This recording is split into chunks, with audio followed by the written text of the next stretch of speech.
2 ದಿನಗಳ ಹಿಂದೆಯಷ್ಟೇ ಮಾಗಡಿ ಬಾಲಕೃಷ್ಣ ಡಿಕೆ ಶಿವಕುಮಾರ್ ಅವರ ಮತ್ತೊಬ್ಬ ಬೆಂಬಲಿಗ ಬಹಿರಂಗವಾಗಿ ಇದೇ ಮಾತನ್ನ ಆಡಿದ್ರು. ಇದು ರಣದೀಪ್ ಸಿಂಗ್ ಸುರ್ಜೇವಾಲಾ ಅವರು ಬೆಂಗಳೂರಿನಲ್ಲಿ ಇದ್ದಾಗಲೇ ಬರ್ತಾ ಇರುವ ಹೇಳಿಕೆಗಳು.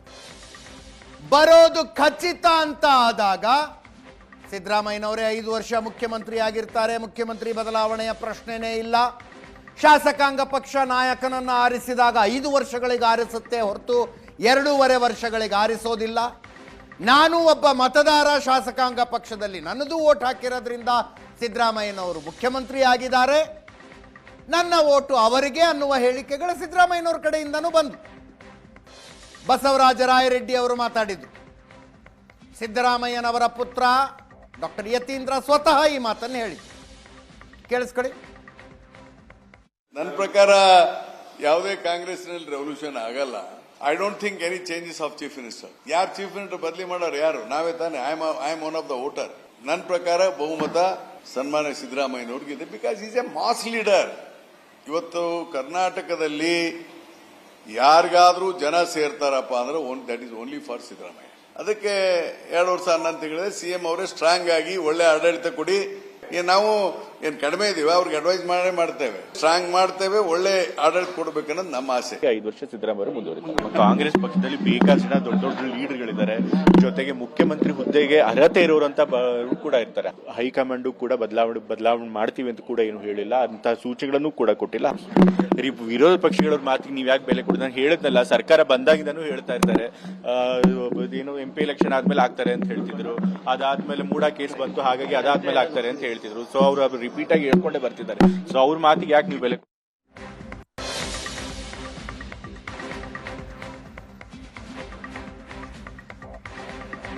ತಮ್ಮ ಪರವಾಗಿ ತಮ್ಮನ್ನ ಬೆಂಬಲಿಸುವ ಶಾಸಕರು ಇಷ್ಟೆಲ್ಲ ಹೇಳಿಕೆ ಕೊಡ್ತಾ ಇದ್ರೆ ಡಿಕೆ ಶಿವಕುಮಾರ್ ಅಸಮಾಧಾನ ವ್ಯಕ್ತಪಡಿಸಿದ್ರು.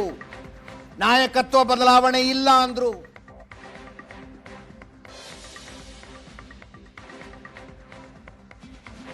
ಇಕ್ಬಾಲ್ ಹುಸೇನ್ಗೆ ನೋಟಿಸ್ ಕೊಡ್ತೀನಿ ಅಂದ್ರು ಡಿಕೆ ಶಿವಕುಮಾರ್. ಯಾರು ಮಾಧ್ಯಮಗಳ ಮುಂದೆ ಹೇಳಿಕೆ ಕೊಡಬೇಡಿ, ಶಾಸಕರುಗಳಿಗೆ ಡಿಕೆ ಶಿವಕುಮಾರ್ ಸೂಚನೆ ಇದೆ.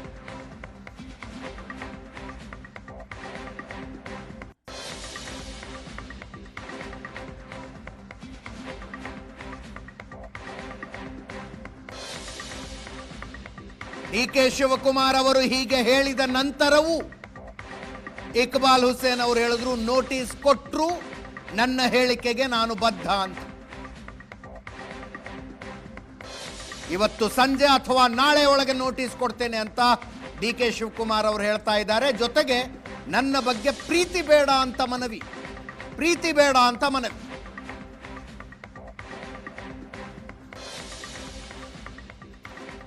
ಇಕ್ಬಾಲ್ ಹುಸೇನ್ಗೆ ನೋಟಿಸ್ ಇಶ್ಯೂ ಮಾಡ್ತೀನಿ ನಾನು. ಅವನು ಯಾರು ನನ್ನ CM? ನನಗೆ ಯಾರು CM ಆಗ್ತೀನಿ ಅಂತ ನಂಗೆ ಹೇಳೋದು ಅವಶ್ಯಕತೆ ಇಲ್ಲ. ಇವತ್ತು ನಾಳೆನೇ ಅವ್ನಿಗೆ ನೋಟಿಸ್ ಇಶ್ಯೂ ಮಾಡ್ತೀನಿ. ಅದೆಲ್ಲ ಬೇರೆ ವಿಚಾರ. ಪ್ರೆಸ್ ಮುಂದೆ ಯಾರು ಹೋಗ್ಬಾರ್ದು. ಇಕ್ಬಾಲ್ ಹುಸೇನ್ ಹೇಳೋದಷ್ಟೇ, BR ಪಾಟೀಲ್ ಹೇಳೋದಷ್ಟೇ, ಬಾಲಕೃಷ್ಣ ಹೇಳೋದಷ್ಟೇ, ಯಾರು ನನಗೆ ಬೇಡ, ಅವಶ್ಯಕತೆ ಇಲ್ಲ. ಮುಖ್ಯಮಂತ್ರಿಗಳು ಸಿದ್ದರಾಮಯ್ಯನವರು ಇದ್ದಾರೆ, ಅವ್ರ ಕೈ ಬಲಪಡಿಸೋದು, ನಮ್ಮ ಸರ್ಕಾರ ಕೈ ಬಲಪಡಿಸೋದು ಅಷ್ಟೇ. ನನಗೆ ಕರೆದಿದ್ದಾರೆ. ಎಲ್ಲ ಶಾಸಕರಿಗೆ ಯಾವ ರೀತಿ ಅವಕಾಶ ಮಾಡಿಕೊಟ್ಟಿದ್ದಾರೋ ಅದೇ ರೀತಿ ನನಗೂ ಅವಕಾಶ ಮಾಡಿಕೊಟ್ಟಿದ್ದಾರೆ. ನನ್ನಲ್ಲಿರೋ ಅಭಿಪ್ರಾಯಗಳನ್ನು ತಿಳಿಸ್ತೀನಿ, ಆಮೇಲೆ ನಿಮಗೆಲ್ಲ ಮಾತಾಡ್ತೀನಿ.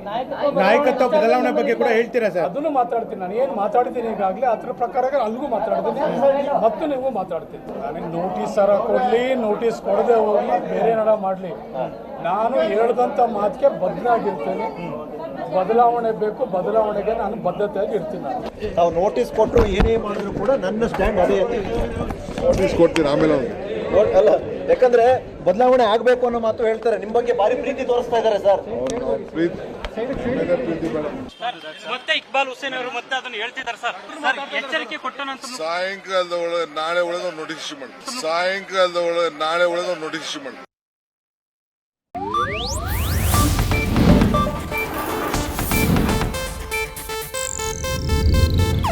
ಇದು ಏಷ್ಯಾನೆಟ್ ನ್ಯೂಸ್ ನೆಟ್ವರ್ಕ್ ಪ್ರಸ್ತುತಿ.